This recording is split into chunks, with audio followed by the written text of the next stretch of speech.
Hi guys, in our fourth question now, we're gonna study how we incorporate all the gas laws that we learned, the simple gas laws that we learned, into a sort of equation that deals with different components at the same time.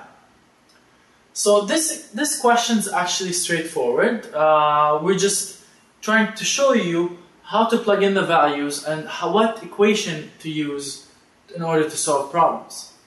So in this case, we have a gas, any sample of gas.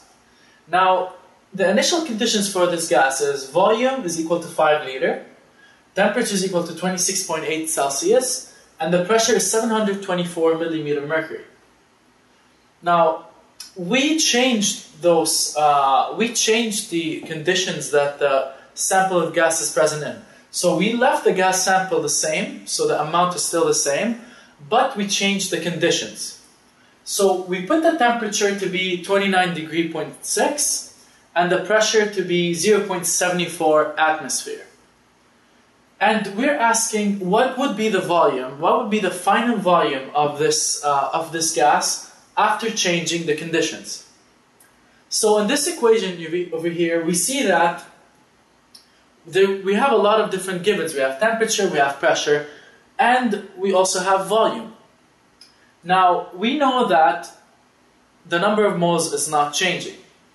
So in this case, one thing we could use is the general gas equation. And if you remember from our videos, the general gas equation goes by Pi multiplied by Vi over Ni multiplied by Ti equals Pf multiplied by Vf over Nf multiplied by Tf. So we could look at this formula now and see that see what components fit into this formula. One thing you have to know, in this example, the number of moles, as I said, is constant, so it doesn't change from the initial condition to the final condition. Therefore, we could right away cancel off those two values because they're equal to each other. So now we're left with pressure, volume, and temperature. At this point now, let's plug in the values we have. So the pressure initial is 724 millimeter mercury. And the volume initial is 5 liters over temperature initial is 26.8 degrees Celsius. Now, the way I wrote it right here, is that right? It's not. The reason is because I wrote the temperature in degrees Celsius.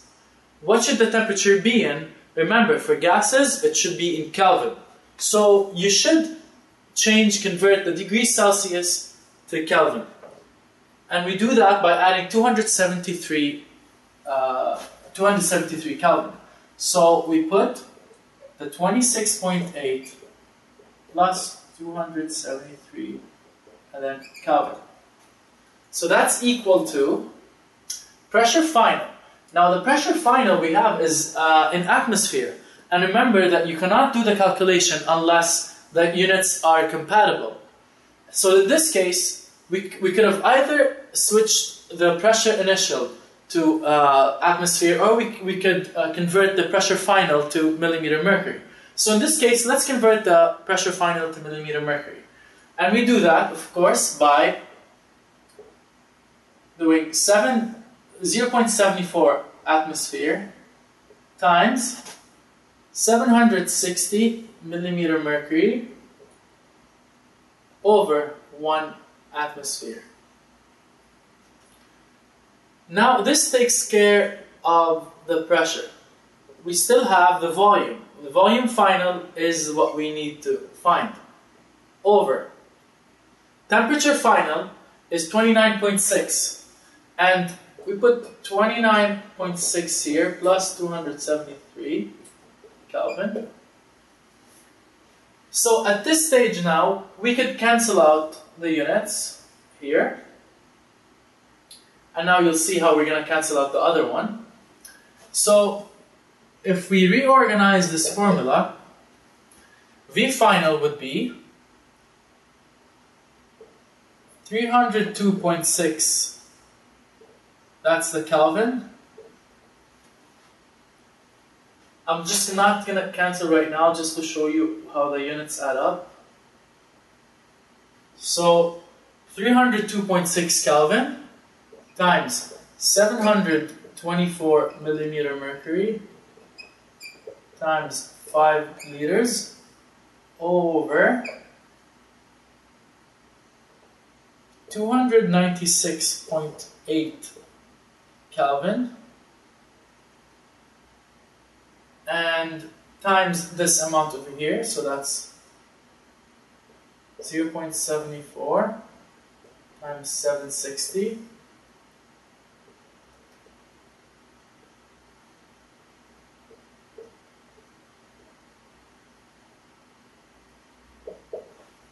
So at this stage now, we can cancel this with this, cancel off this unit with this unit, and this unit with this unit. So we left off with liters, which is right because the volume is in liters. So when doing these calculations,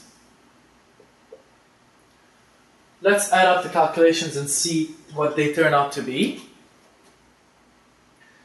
So we have 302.6 times 724 times 5 liters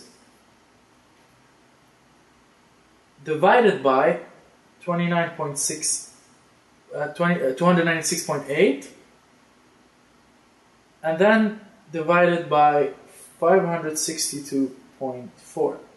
That should give you a total of 6.56 liters.